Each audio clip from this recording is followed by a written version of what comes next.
The Canadian Taxpayers Federation was before the Heritage Committee saying that we should be defunding the CBC. Welcome to the Canadian Shield. My name is Sterling. I'm your host.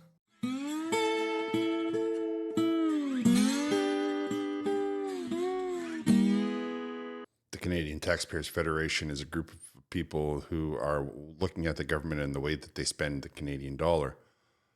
Truth be told, I subscribe and get the newsletter. They appeared before the Heritage Committee. Well, two of them appeared before the Heritage Committee to discuss the defunding of the CBC and their position on that, which I pretty much agree with. I don't believe. Anyway, you'll hear her arguments. Chris Sims is her name. She will do most of the talking. There was other groups in the room. There was one representing English people in Quebec. Now that's a hard fight. And there was another group talking about how the CBC is warm and fuzzy, and everybody in the Canadian media, they are their allies of.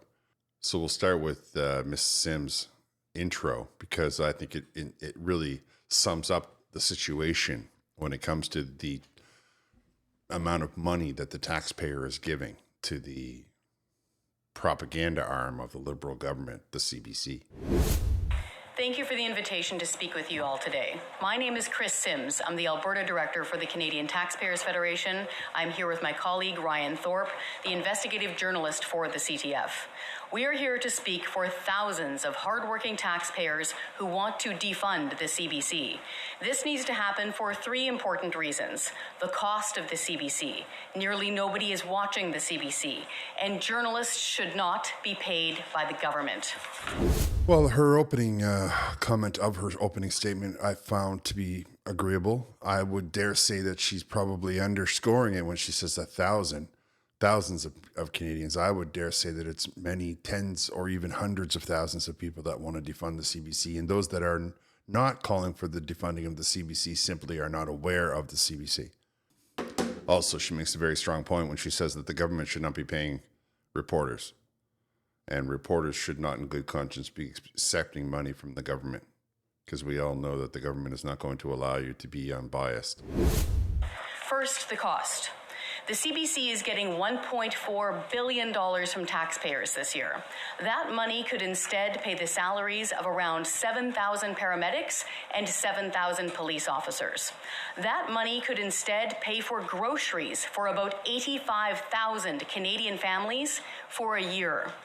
Instead, taxpayers are paying $1.4 billion so the CBC can hand out huge bonuses, get microscopic ratings, and overpay its out-of-touch executives.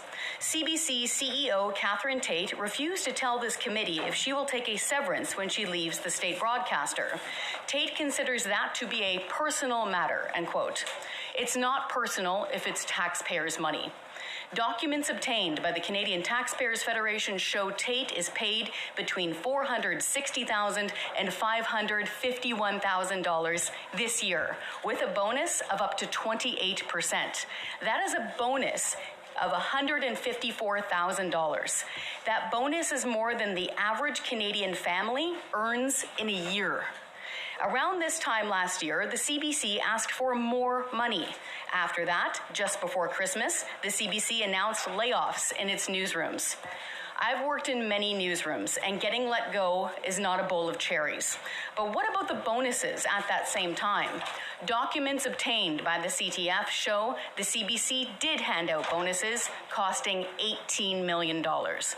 As the CBC fan group Friends of Canadian Media put it, quote, "This decision is deeply out of touch and unbefitting of our national public broadcaster," end quote.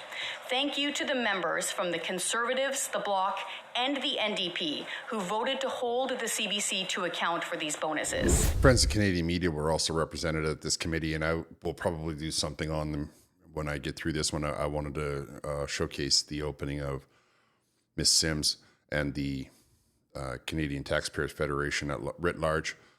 $500,000 they're paying that girl, and she can't even get people to tune in. Now they'll say, "Oh, the radio, the internet, the radio, the internet." Now I appreciate that the radio is it. I love the radio. I don't know that we can. I mean, here's the thing in my mind: we had the radio around for a long time. It was first tested to go across the ocean from Newfoundland. It probably would, in my head, right? Let's just say that the real music started probably in the 20s with the radio, where everybody started putting one in their house. They were the size of a refrigerator. If we were to start then, it would probably take us 40 or 50 years to accumulate $1.4 billion worth of expenses. I mean, this technology is well entrenched. So there really should be no issue with putting content out over the towers. Does it have to be CBC content? Does it have to be taxpayer funded content? Well, I don't think so. Does it have to be $1.4 billion to send news and broadcasts out on the radio? I mean, even at today's standards, that's still an enormous amount of money. And I'm darn certain that there are people listening to this right now that are like, you know what, you can give me $100,000 a year and I will broadcast. Let's take a look at viewership. According to its own latest quarterly report, CBC News Network's audience share is 1.7%, meaning more than 98% of Canadians are choosing to not watch CBC's news channel. We have some breaking news here in committee. Documents obtained by the CTF show the CBC's supper hour news audience is so small, it's difficult to measure. In Toronto, the CBC's 6 o'clock news has an audience of 0.7% of that city's population. CBC's entertainment barely rates better than its news. The Murdoch Mysteries, which is not produced by the CBC, pulls in its biggest audience with about 1.9% of the population. Well, those numbers are horrible. I mean, the CBC is shuttering doors all over the country and they can't get anybody to watch them in Toronto. I suppose that is twofold. One, nobody wants to hear your far left propaganda. Only the most diehard of people are trying to listen to the propaganda that comes out of the CBC. Of course, the second thing that indicates is that all the money we're putting into it is a waste of money. I mean, Toronto is going to be one of the largest markets in the country, and they can't get they can't even get a full percent of the city. Ridiculous. And how long are they watching it? You think they're watching it for 60 minutes, or are they just watching the headlines while they eat something? 15, 20 minutes. As soon as the sports comes on or goes off, that's it. They're done for the day. Lastly, journalists should not be paid by the government. A free press means journalists free from government. A journalist who is paid by the government is in a direct conflict of interest. You cannot hold the powerful government to account when you're counting on the powerful government for your paycheck. The CBC is government-funded media. This government funding has warped the media landscape for decades, putting private media companies at a disadvantage. And so that affliction is catching. Other media companies are also on government payroll now. At the same time, trust in journalism has plummeted. About 61% of Canadians now think journalists are, quote, purposely trying to mislead people by saying things they know are false or gross exaggerations. Canadians need a press that is free from government so the people can hold their government to account. The CBC is a huge waste of money. Nearly nobody is watching it, and journalists should not be paid by the government. It is time to defund the CBC. On this last statement, I agree with her 100%. You cannot be expected to be unbiased if you're taking handouts from the government. On top of that, you can't be expected to be trusted if you're reporting on situations where the people are paying you.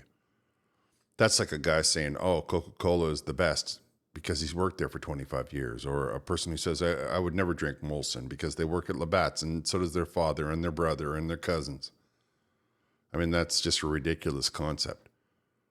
There's no way that the media can be trusted. And of course, it's 61% of people don't trust the media. We know from other meetings of the Heritage meeting and the ethics and privacy meetings and content that I've done, that the biggest purveyor of fake media, of false information, of misinformation and disinformation, as the government likes to use, which I'm trying to avoid using now because people are becoming numb to the terms as it is. We know that the single largest purveyor of that in Canada is the federal government, is the provincial government. They don't seem to care. The facts don't seem to want to bother them. So when you have your own press arm, when you have the ability to reach out and say, okay, here, send this message out with the in Toronto with the morning news or with the supper time news, even if you are reaching 500,000 people, even if 1% of that 500,000 people runs around regurgitating and respitting up that information, all of a sudden you're able to begin misinformation. Not to mention the fact that the government, of course, is only one step away from limiting the amount of content that other countries can beam in to Canada. Because that's step one is Bill C-18, where Facebook is like, no, we're no longer allowing your news to go on because we don't want to pay you. How can we expect from our press, from these people that want to be trusted, when their actions and their behaviors are extremely suspicious? Not to mention that how many people are online doing clickbait? I have a lot of people, even in the genre that I work with. You look at most of their content, and I'm like, I covered that. That's not what happened. And then the thumbnail is not the representation of what's inside, what the content is. In your mind, does that not erode the trust of people? The same holds true for many of these commercials that you'll see. Oh, this is a big giant secret. They'll say that the stores are not letting out. And that also erodes people's trust and people's confidence, which is not to the degree that the Liberal government is trying to make you think. Like, you're not walking around going, oh, you know what I mean? You think for yourself in critical thinking. And in many ways, this actually assists people in becoming critical thinkers, because they're like questioning everything that they see, and they're trying to decide whether or not there's any content in it, or if there's anything that they're looking for inside of it, or if there's anything that they be trying to avoid inside of it. Now, I, as a rule, do not partake in clickbait. I admit that I could do better with my thumbnails, but I'm not going to start to just like, oh, the sky is falling, because when there is something important, I want people to know that they can trust my thumbnail. They can see what's there. I get that a lot of people ignore it. They're playing and all the rest of that. However, the content that is inside of it is always represented by the thumbnail. So you can say with absolute certainty that when you click on it, at least the content that I'm talking about, it is very close to the content of the thumbnail. We cannot say the same for the CBC media, who will blatantly tell you a lie, who will tell you whatever Chrystia Freeland wants them to, who will tell you whatever Justin Trudeau wants them to, who are so scared of losing their jobs. How can you tell yourself that you wouldn't do what you were told? If you were sitting at your desk and you weren't in the media and your boss says you're going to do something and you're going to do it this way, would you do it? Would you tell yourself, no, I'm going to do it a different way, even if it means getting fired? Would you tell yourself, no, I'm going to do it a different way, even if it means invoking the irk of your upper management? Or would you tell yourself, you know what, I'm just going to do what I'm told to do because that's what I want to do, and therefore I will get my paycheck and I will go home and be about my business? And here we are sitting in this situation where we're paying $1.4 billion of a budget to a group of people, or a cluster of people, who want to provide us with the only source of information that we may have access to, and they want nobody to ever question them for it. They don't want to be fact checked. They don't want to be called on it. They don't want to give you there's no way to contact them. They don't want to give you any of that. These media companies that have no way to contact them. That's a very strange thing. $1.4 billion, and you can't put any of it into customer service. I don't think that paying the journalists is a good idea. I don't believe that CTV should be getting a nickel from the government or any of the other media companies. I get that maybe some of the newspapers are in a bad way and they're getting, but every penny that they take, they're also becoming more and more indebted to the federal government. So at what point do you want to hold on to your integrity? At what point do you tell yourself that it's better off to be a one-man show like I am and to be trusted than to be taking the money and rolling over and taking it dry? That's not the way that's not how the truth gets out. They don't really seem to be worried too much about that on the far left. They only care about what they can try to convince you of. And then they get angry that nobody's listening. Then they tell themselves that how dare you insinuate that the CBC should be defunded when nobody's listening. Nobody is listening in the whole country. This is the most established community. They're always quick to say, oh, it's been around 100 years. It's been around 90 years. And it's one of Canada's first nationwide broadcasters. And they can't get anybody to watch it. But the disconnect in their mind, it doesn't seem to want to they don't want to bring that together. They don't want to seem to understand that there must be something wrong with the way they're doing it if they're not getting this loyalty from these people to continue the programming. Doesn't seem to cross their mind. That somehow they just want to get mad at people like me and say, how dare you say that, you big mean meanie? But I say I dare because it's the facts. It's the facts of the matter is that this country needs reporting and needs journalism that it can trust. We should be cracking down on these journalists because they are spouting the propaganda of the federal government, no matter which federal government that it is. However, nobody's doing that. They're all just saying, oh, look, let's give them more tax dollars. I don't believe that they should be getting a single penny. And I also further believe that every company that's getting a penny from Canadian taxpayers should be spending the money in a way that the taxpayers deem, which should be providing all of the information. Every single solitary nickel should be kept track of in such a way that I can dial up, CTV or any of the, Bell, CTV, CBC, any of them that are taking money from the federal government. And I should be able to see without unequivocally, in absolute 100% certainty, I should be able to see where every penny of that money went. I mean, I'm not telling you that I should have the right to tell them what they're spending it on, but I should have the right to know what it's being spent on. I absolutely have the right to know how you're spending my money, because next year when you come to me and you say, well, we need some more, I want to know that you didn't waste it the first time. I encourage you to go over to the Canadian Taxpayers Federation YouTube page. I'll leave a link to it in the description and have a look at some of their content. I want to encourage you to like, comment, subscribe, hit the notification bell. I'm going to wrap here. I want to thank you for listening. I'll talk to you next time.